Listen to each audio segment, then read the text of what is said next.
Chandamama Mahabharata, Part 32. The Liberation of Bhima.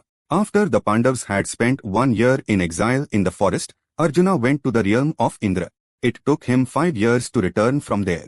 After his arrival, they spent another 4 years in the Gandhamadana region. With the permission of Kuber and the help of the yakshas arranged by Kuber, they enjoyed the beauty of those divine places to their heart's content. 10 years of their forest exile were completed, and the 11th year began. Soon, the 12 years will be completed. Afterwards, they will complete their incognito exile as well and take revenge on the Kauravas. Bhima openly told Dharmaraja that he was eagerly awaiting the time for revenge. Even though they did not say it aloud, Arjuna, Nakula, and Sahadev were also equally eager. Realizing this, Dharmaraja decided to leave these divine regions and return. As soon as Bhima thought of him, Ghatotkacha arrived along with his followers and brought the Pandavas to the hermitage of Vishparva. From there, they came to the Badarika forest, stayed in that beautiful forest for a month, reached the Kirta country, and arrived at Subhupura. The servants of the Pandavas, starting with Indrasena and Vishoka, had stayed back there in the past. From there, they sent away Ghatotkacha and his followers, joined their servants, and travelled on foot to reach Vishakhayupa in the Himalayas. In this region, there were countless animals fit for hunting. Because of their passion for hunting, the Pandavas remained in that very region for 1 year. One day, Bhima took suitable weapons, set out for a hunt, and after killing many animals along the way, he saw a massive serpent. It was green in color. Its mouth was like a mountain cave. It had 4 terrifying fangs. Its eyes were glowing. Poisonous flames emanated from its mouth,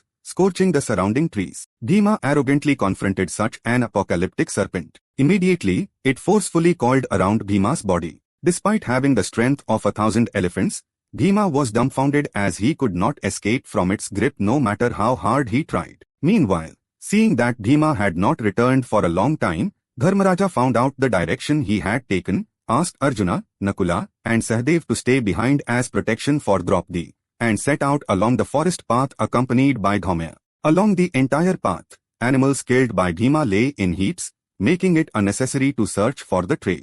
Proceeding thus, Dharmaraja finally saw Bhima trapped helplessly within the claws of the snake. Dharmaraja could not understand why he had to go and get caught in the snake's mouth like that. He addressed the snake and said, "O king of serpents, if you want food, ask for something else, and I will give it. This is my younger brother, let him go." To that, the serpent replied, "Sir, your brother has come to me through divine dispensation. I will not let him go. He is my food. If you also happen to stay right here, I will swallow you tomorrow." Hearing this reply, Dharmaraja asked the serpent, "Who are you?" "I am your ancestor, my name is Nahusha.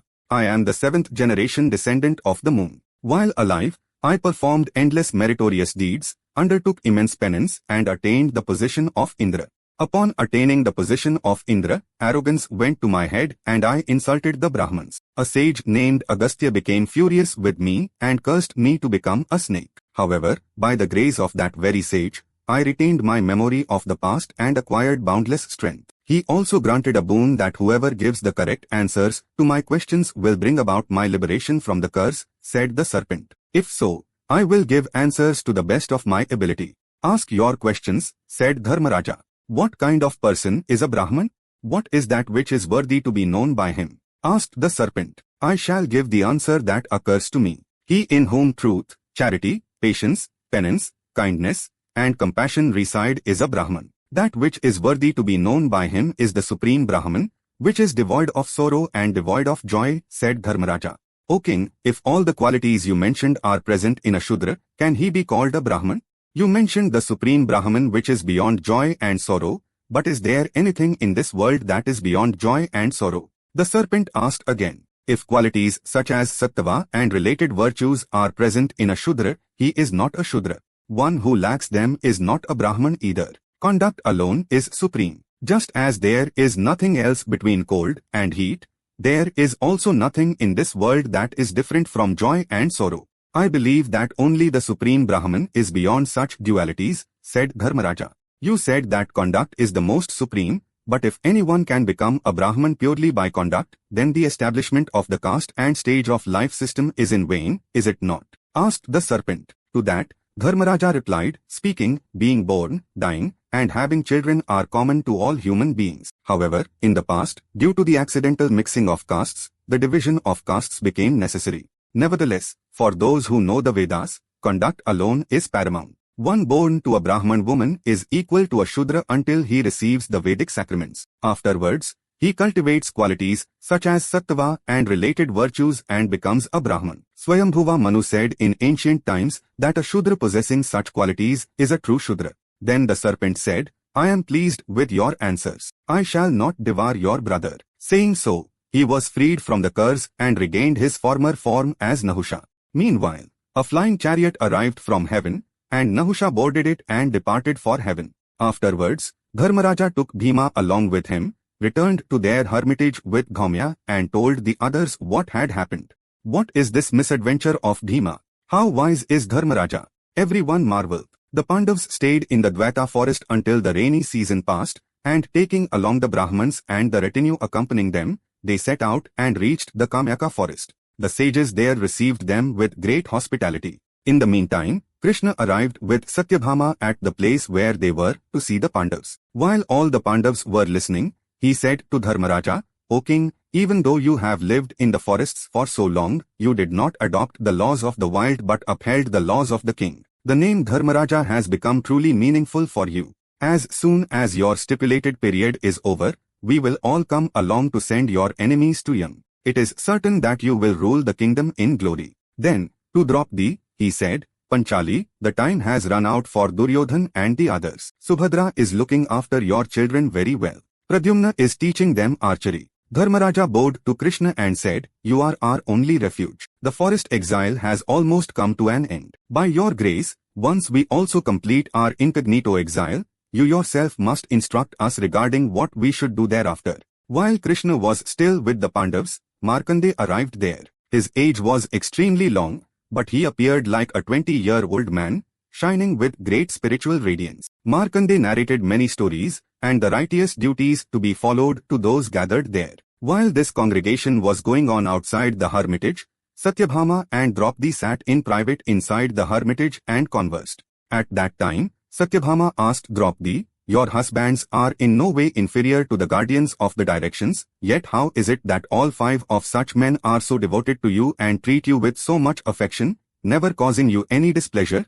Did you observe any vows to captivate them? Did you use any charms like mantras or medicinal roots? If you tell me that secret a little, I too will bring my husband under my influence. To that Draupadi replied, Satyabhama, the methods of captivation you mention are adopted by wicked women. Being the wife of a man like Krishnan, it is wrong for you to even ask this. It is also wrong for you to have such a doubt about me. Would a man not look at his wife like he would look at a venomous snake once he knows that she uses medicines and mantras? Listen, I will tell you the reasons why the Pandavas are affectionate towards me. I do not entertain needless desires and sit sulking if they are not fulfilled. Just because my husbands have faith in me, I do not neglect the services due to them. I perform their services myself, but do not get them done by servants. I personally cook their favorite dishes with my own hands and serve them myself. I never contradict what they say or do. I do not laugh without reason. I do not feel jealous seeing my co-wives. During the time Dharmaraja ruled the kingdom in Indraprastha, many thousands of Brahmins, celibates, and ascetics used to be guests every day. I myself used to personally oversee whether everything was properly provided for them or not. Not only that, there were many others, from the other wives of the Pandavas, multitudes of maidservants, to the cowherds. I used to look after the well-being of all of them, and finally, I used to oversee even the treasury accounts of receipts and expenditures. I used to bear the entire burden of the family. That is why my husbands have so much faith and friendship towards me. Apart from that, I have no medicines, charms, mantras, or tantras. Hearing these words, Satyabhama said, I feel a lot of remorse for asking you like this. Do not hold any anger towards me. Just assume I asked in jest. Later, the great sage Markandeya, along with Satyabhama and Krishna, took leave of the Pandavas and went their respective ways. Right then, the Pandavas also left the Kamyaka forest, returned to the Dvaita forest, built a hermitage in a beautiful place on the shores of a lake, and set up their residence there. While the Pandavas were staying in the Dvaita forest, a Brahman residing in that forest went to Hastinapura, met Dhritarashtra, and said, Great king, I am coming from the Dvata forest. There, the Pandavas are exposed to the cold, the heat, and the wind, suffering all sorts of hardships. Despite having 5 husbands capable of conquering the worlds, Draupadi is enduring hardships like an orphan. Hearing these words, Dhritarashtra was deeply distressed within himself. This is because he knew that his own negligence was the cause of all the hardships of the Pandavas. He said to that Brahman, Dharmaraja is nobler than all my sons. Anger has no place in his heart. Arjuna is obedient to Dharmaraja. Bhima is not like that. He is immensely strong. Anger is always present in his heart. However, bound by Dharmaraja's word, that Bhima remains restrained without unleashing himself. Above all, my son Duryodhan possesses an evil mind. His wickedness alone is the cause of all these troubles. If he gives half the kingdom to those Pandavas tomorrow, there will be no sorrow. But he will not give it. That is contrary to his nature, he said, heaving deep sighs. Chandamama Mahabharata, Part 32 is complete. For now, Swasti.